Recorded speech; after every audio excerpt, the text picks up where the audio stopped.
Welcome back to the Movie Draft House. I'm your host, Mark, joined by co-host Jeff. What up, man? What up? What's going It's on? Creature Feature Month. It's October. It's the weather is actually turning. It's quite nice out today as of this recording. Hey, yeah, but before we get into what we watched this week, I've got to plug some music. And here on the podcast this month, we are featuring the music from the alternative pop punk band Fluorescence out of Chicago, Illinois, with their song Roll the Dice. Jeff, what do you think of the music this month? I really enjoy it. I like that punky sort of nature of the music. I too enjoy nature of pop punk. Anyways, be sure to hit the show notes so you get all the links to all their social media accounts, their website. They're doing big things. We appreciate them allowing us to use their music here on our podcast. Jeff. Yes, sir.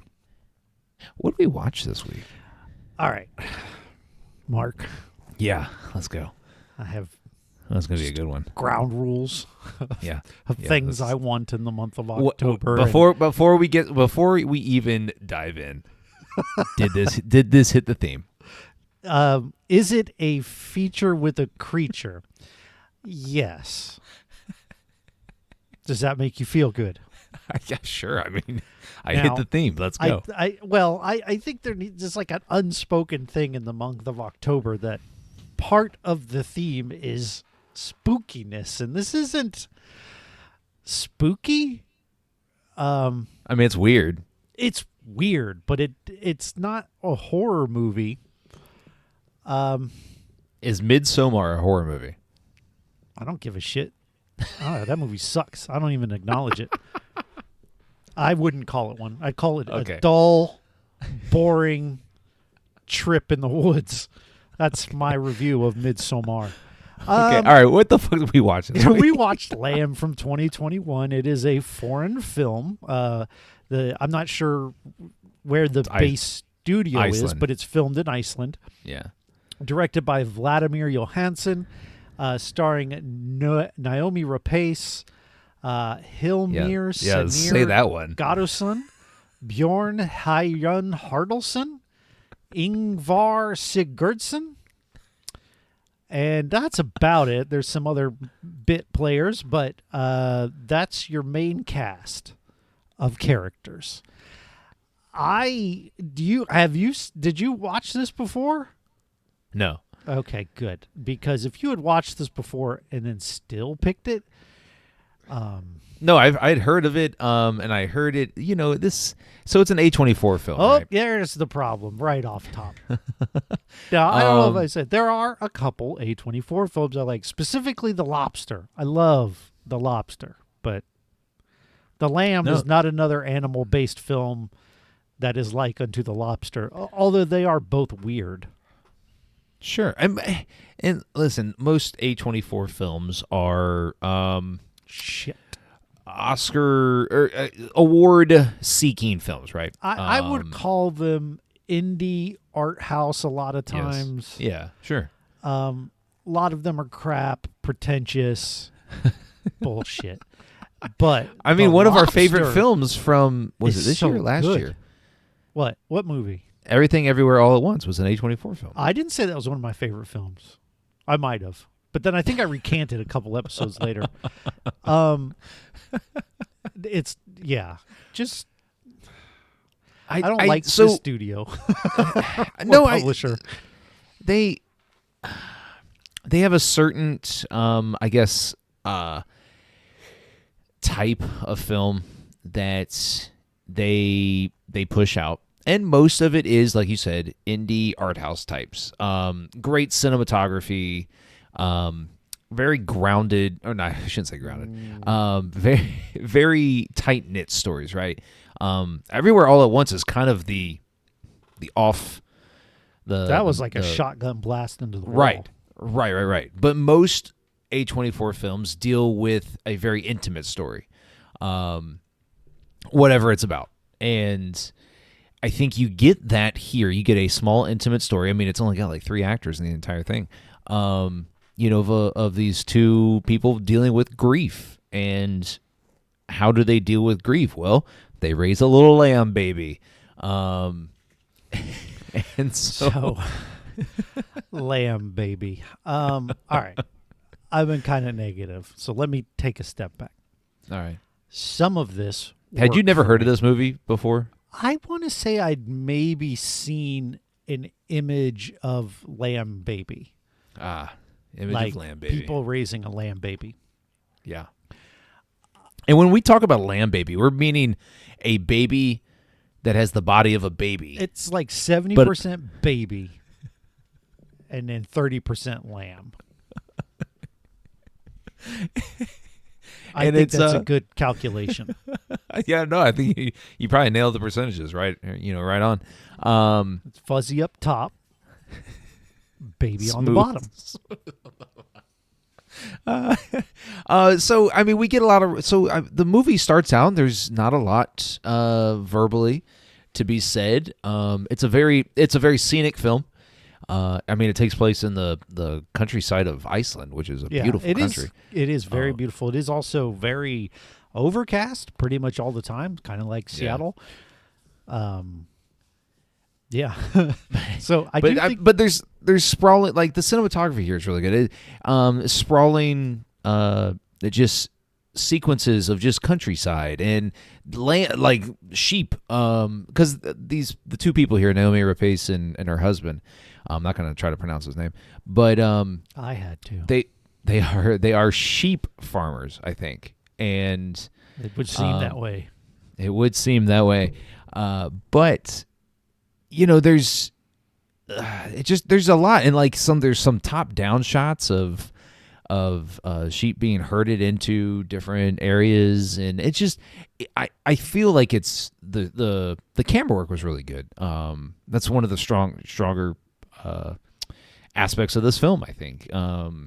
It does get weird. Your movie is about a family raising a lamb baby. So that's going to happen. But I will say that a lot of it worked for me. I started caring about lamb baby. I started caring about the characters.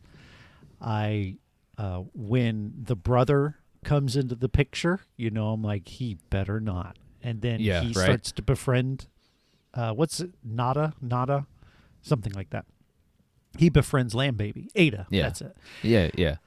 And he just starts to be the cool uncle, and until he keeps. Now I don't know if you felt this way, but I felt like, because he often makes passes at his brother's wife, right? And well, he references it like directly. Yeah, and I feel like maybe they had done something before. I don't know. I don't know if I got feel that. like what he's doing is just him being slimy. Yeah. Like, I think that maybe they had done something previously. Yeah, and there is like the way that certain scenes are shot where he's walking past the room and she's got the door open, she's changing. And then he references that later. He's like, "Oh, you were just doing that, as a show or whatever." And then she kind of is like, silent, just walks away. I can see where your perspective there is on that. I didn't really get that maybe they had a previous, I could be wrong. thing. It's not stated, but No. when they're in the kitchen and he kind of just grabs her hand, I think, and then she kind of walks away.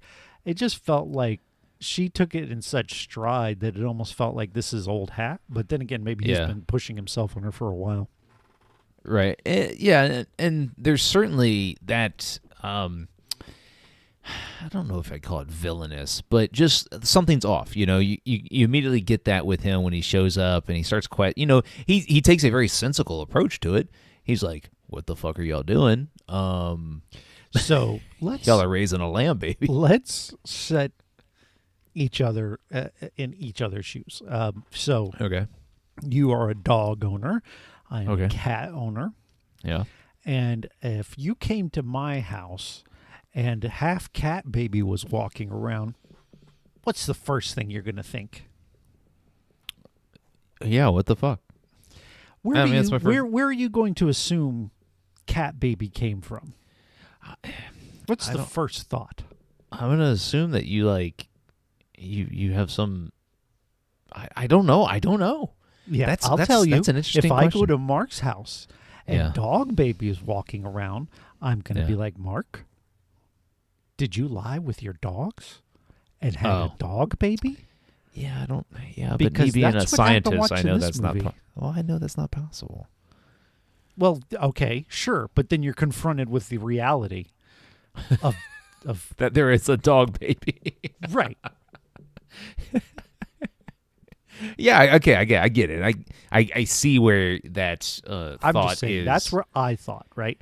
I thought that was going to be the reveal at the end of the film, Very well could have been. and we find Yo, out that that certainly is not the case. In my opinion, the movie lets you know that that's not the case. There is another father in the picture, yeah. and we're all good. No bestiality in this film.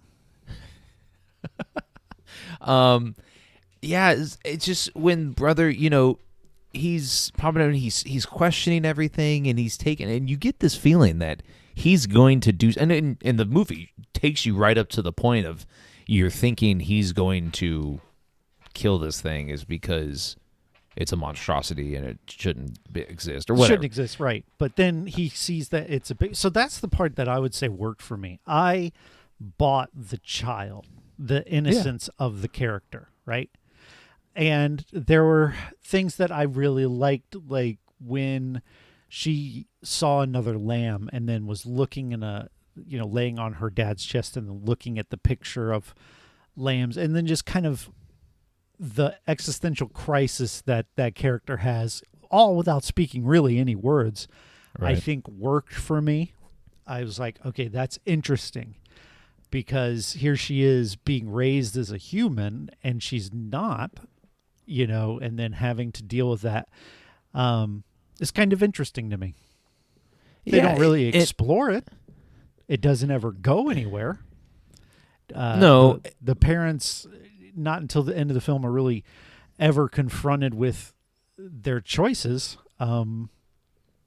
So I think, and we're shown a little bit. We're given a little breadcrumbs along the way that these two people are previous parents, and yeah, because they have a crib already in right.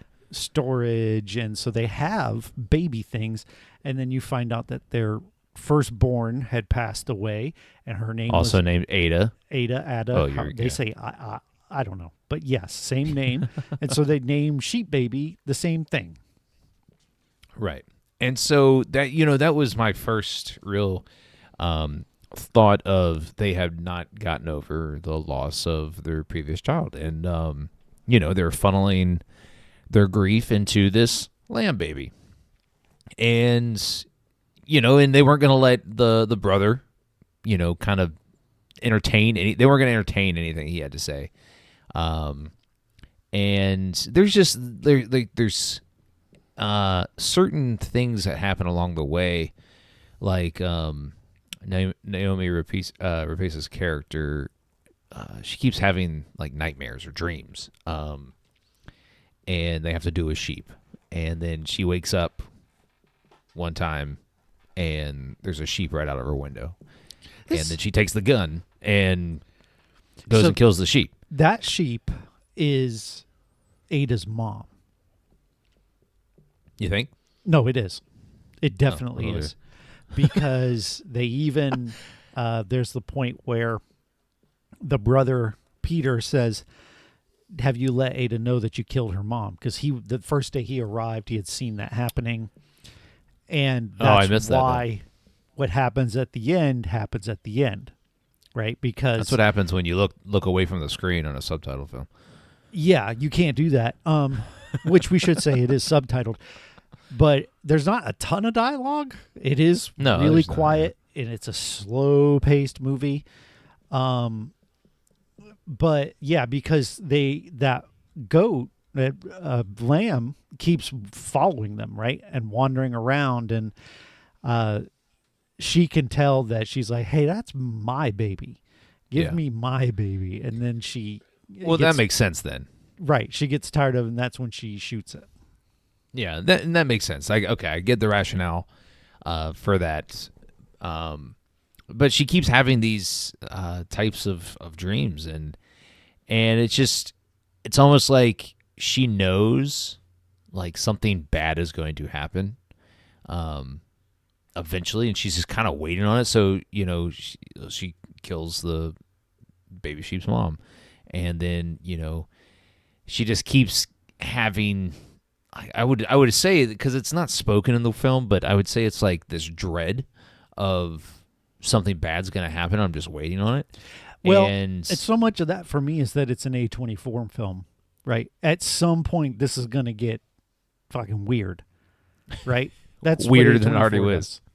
Well, I mean, because after a point, you get used to Sheep Baby, and you kind of almost forget Yeah. that there's something different about her, which I think is a Yeah. plus. I think that's Yeah. a positive thing to say about the filmmaking, is that the baby, you start to identify with the character and the family, and you're happy to see that they are happy, right? Yeah. Their marriage is maybe not on the rocks, but they're definitely not on the same page. And then this baby sort of brings back some liveliness, some happiness. And even when the brother comes and takes Ada out, then they go and make love, and they're a happy couple. Yeah, and we're never told how their first child died. We're left to know that their child died, and they are still grieving. This is a grief process. And I think the film does a really good job of showing and not telling. We talk about that a lot here. Showing, not telling, and having stuff that is earned in a film. And I feel like the emotion out of this film is very much earned because of just the genuine presentation of their relationship with this lamb baby, right? I mean, there's several shots of just the lamb baby by itself, and the dad is out of frame, but you see his hand, and he's holding the kid's hand, and it's got kid hands, by the way. Right. There are moments where the special effects have some seams where so it is a child actor walking around with a CG, or maybe not CG, but like a replacement head. right. And a very real lamb. And so sometimes the seams look kind of rough, but at the same time, the movements of the child are very childlike, and so Yeah. it feels like a kid. The dad in me is like, oh, Right. like this is a cute kid, and that you want to protect them. Right, and at one scene, the kid like reaches up like any child has ever done, and is like, "Hey, pick me up." And I feel like this movie, while not being very heavy dialogue, does a lot of that showing, not telling. That it really pulls you in as far as emotions go, and makes you care about this weird thing that's on screen. And I feel like that's mark of good storytelling.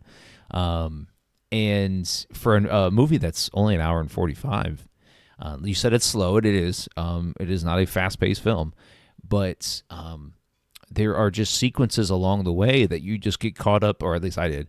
I got caught up in going, damn, I hope nothing happens to this lamb baby. Yeah.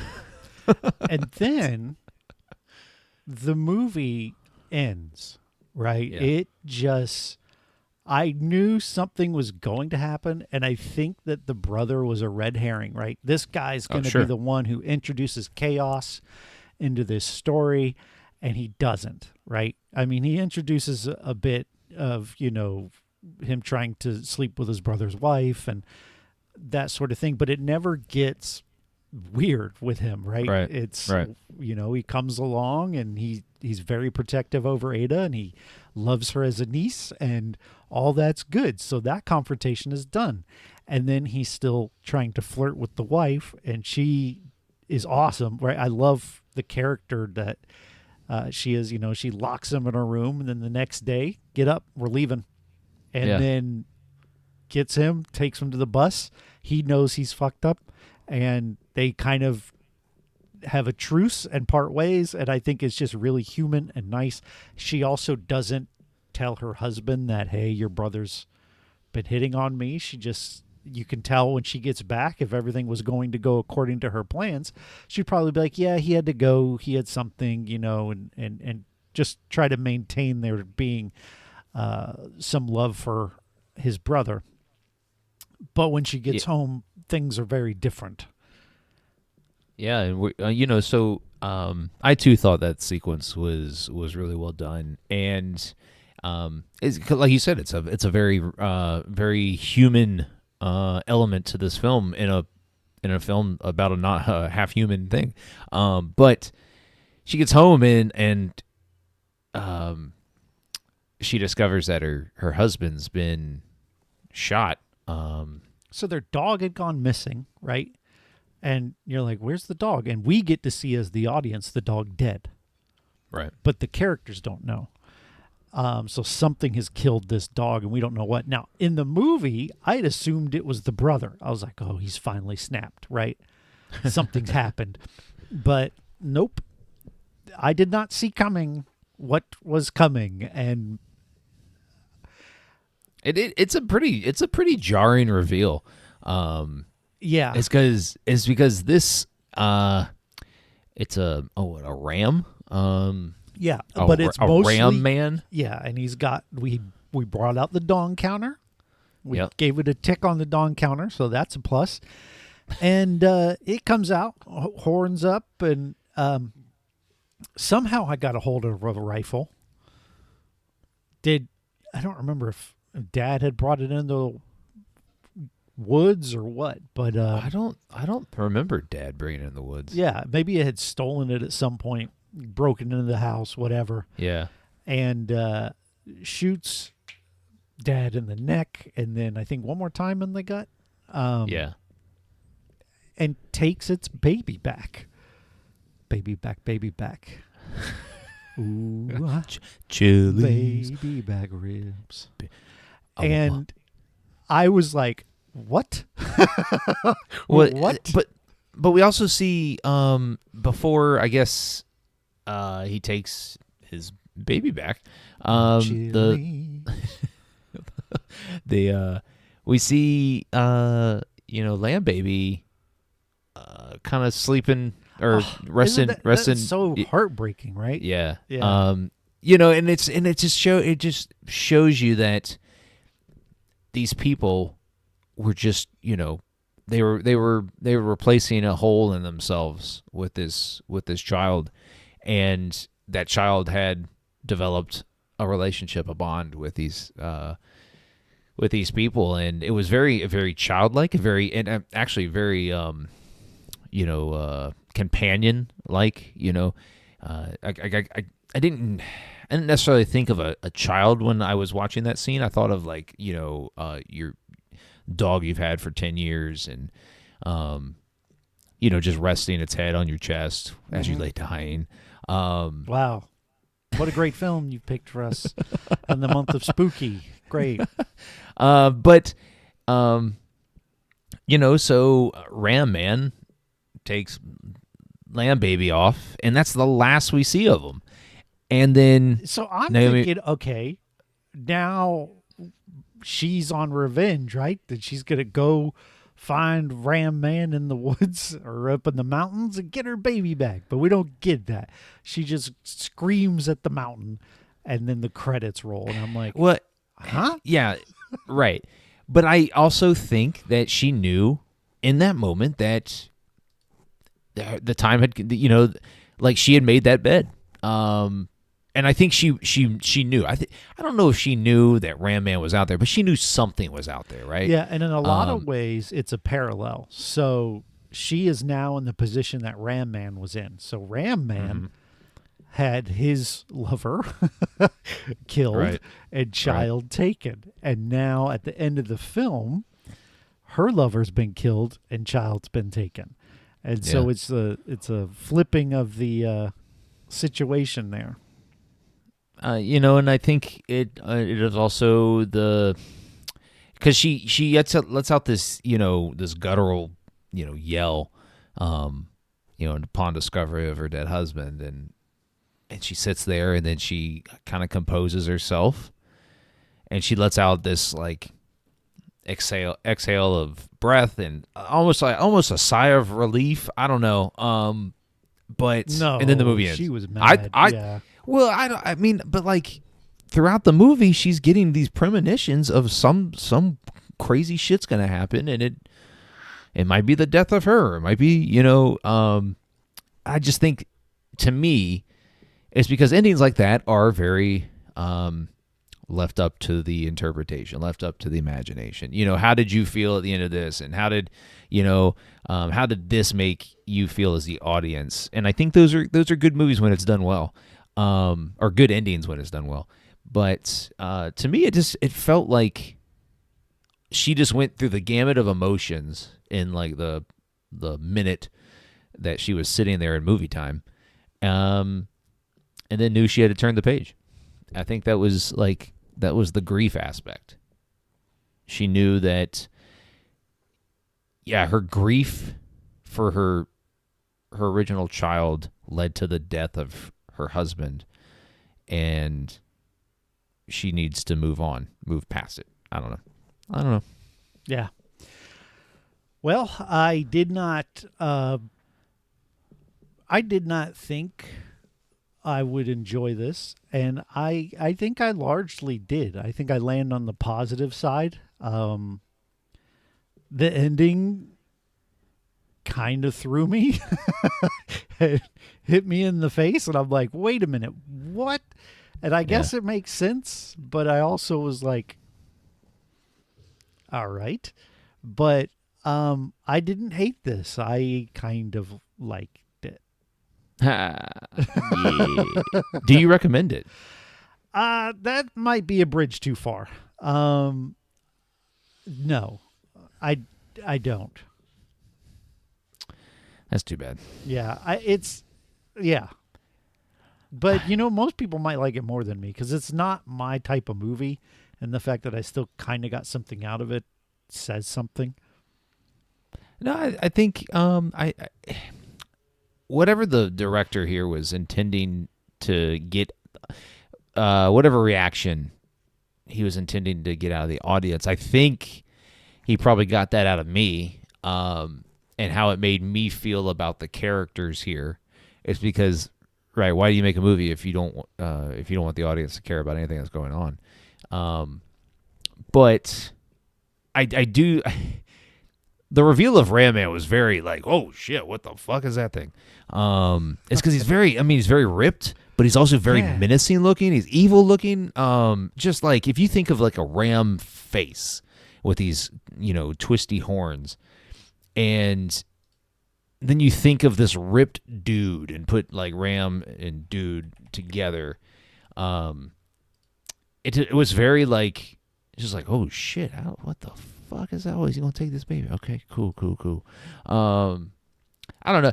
I too, I liked it. I don't know if I would recommend it, just simply because it is not a typical film. That's too bad. That is too bad. I know, but like I think it's a good it's a good movie.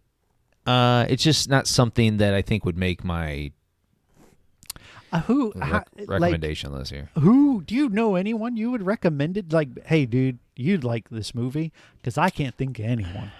I mean, I don't know. I mean, if you enjoy what's the word I'm looking for?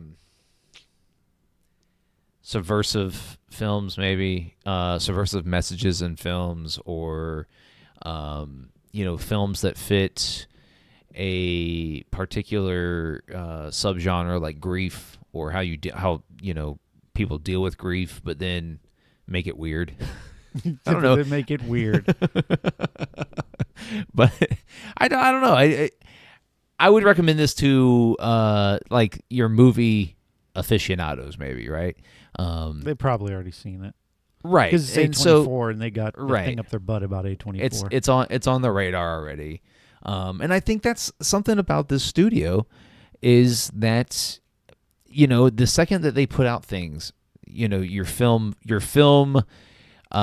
fans, film critics, film geeks, it's already on their radar, whatever the movie is. And I think that's why Everything Everywhere All at Once did so well, is that it branched out beyond those groups, right? It was a very blockbuster-esque type of film, but low key, but also telling this very sprawling story. I don't know. Anyways, Jeff, what are we watching next week? Listen, I'm gonna save the month. Not that the month needs saving; it hasn't been that bad, honestly.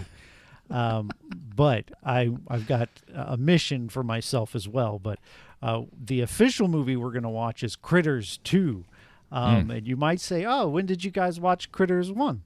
Well, we didn't, okay? Right. I've seen it, clearly, because I'm someone who has good taste in film and cinema. But so we're going to watch Critters 2, which is my favorite Critters movie. How many Critters movies are there? There are 4 in the original series. Holy shit. And then there's another one that's like a remake. Not a remake, but a new like reboot. But I haven't seen that one because, I don't know, it's not old. And Critters has made an appearance in one of our favorite past films, Teenage Mutant Ninja Turtles. That's the film that Raphael leaves. Oh, okay. It's Critters 1. But here in Critters 2... I'm not going to say, but my mission for the week is to get you to watch Critters 1. And if you choose not to, that's fine. That's fine. Yeah, do I need to? That's No. That's the question. Okay. You really don't. I'll just say the main character is the redhead, and he's like this big survivor from the first film. And that's... You'd probably benefit from watching it, though. I'm kind of tempted. Okay. We're gonna watch this one together in you're in the draft house, and I'm gonna think maybe we have a little double feature. We could have a double feature. This is the first time we're back in person since you died and came back to us. I know. It's gonna be exciting. Yeah, there's a 5th Critters movie that came out in 2019 called Critters Attack, which I have not seen. You're probably not alone in that. I don't have a ton of interest in, although it does star Dee Wallace, who was in E.T. Anyway, Critters and Critters 2. I'm going to aim for Critters and Critters 2, but we'll definitely watch Critters 2. It's the best. Well, there's Critters Attack. There's Critters Bounty Hunter. I don't know what the hell that is. Critters. A new binge. Yeah. There's a lot of Critters movies I haven't seen. Yeah. I've only seen the original 4. Okay. This is going to be great. They literally go to space in 4. It's not good. Critters in space. 3 and 4 are not good. 1 and 2 are good. Yeah. Anyways, I can't wait to watch this at your house. You're going to hate it. I mean, love it. Once again, I want to give a shout out to the music this month. The band Fluorescence out of Chicago, Illinois, with their song Roll the Dice, damn it. Be sure to hit the show notes, get all the links to their social media, give them a like, a follow, and subscribe. They're doing big things, and we appreciate them. And if you want to follow the podcast on all your favorite social media platforms, we're on Twitter, TikTok, Instagram, here where you're watching us on YouTube. So be sure to hit the subscribe button when it pops up so you don't miss any future content here on the podcast. The podcast releases weekly every Thursday on your favorite podcast platform.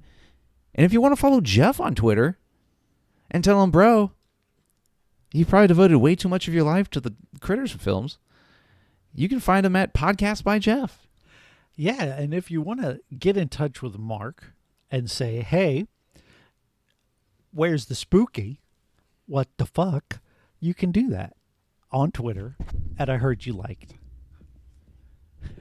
Where's the spooky? You really did mess up.